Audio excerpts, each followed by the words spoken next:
शराज साहब, निगरान वज़ीर आज़म को कहना पड़ रहा है नवाज शरीफ की वापसी कोई समझौता नहीं है, कोई डील नहीं है। मैं राजा परवेज़ अशरफ साहब की स्टेटमेंट देख रहा था, वो कहते हैं उनकी वापसी के पीछे कोई समझौता हो सकता है।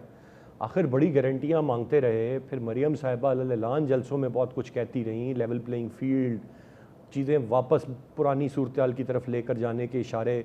अब वाकई ये सब कुछ उनके लिए बन गया है, लिहाजा तब वो वापस आ रहे हैं। और मेरा ख़्याल में ख्वाजा आसिफ साहब की ज़बान में मेरा ख़्याल में जो रिस्क फैक्टर है वो काफ़ी हद तक मिनिमाइज़ हो गया है। और अब वो जाहिर सी बात है, उन्होंने उम्मीद पाकिस्तान जहाज़ पे बैठने का फ़ैसला किया है। वरना तो मेरा ख़्याल में 16 माह उनके छोटे भाई की हुकूमत रही है और इस दौरान उनके कोई हेल्थ के इशूज़ भी नहीं थे। अरसलान अगर होते तो इस दौरान उन्होंने अपनी फैमिली के साथ यूरोप का मेरा ख्याल में टूर भी किया है, साथ में उम्रे की फरीज़ा भी अदा किया, उन्होंने अदायगी की है। तो इसका मतलब है कि उनके सेहत के इशूज़ नहीं थे।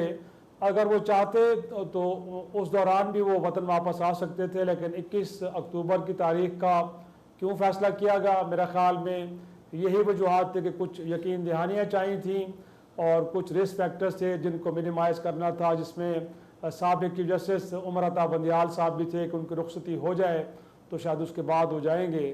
तो यही वो चीज़ें हैं कि जो रियासत के किरदार के ऊपर सवाल उठाती हैं कि शायद लेवल प्लेइंग फील्ड किसी एक सियासी जमात और उनके रहनुमाओं को तो मिल पा रहा है, लेकिन ये फिर दूसरे लोगों को मुयसर नहीं है।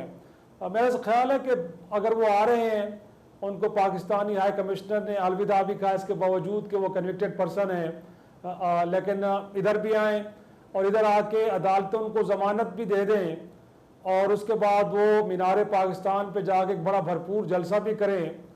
इन सारी बातों पे एतराज़ अरसलान उस वक्त नहीं होगा कि जब ये मौक़े आप उनके सियासी मुखालफिन को भी देंगे।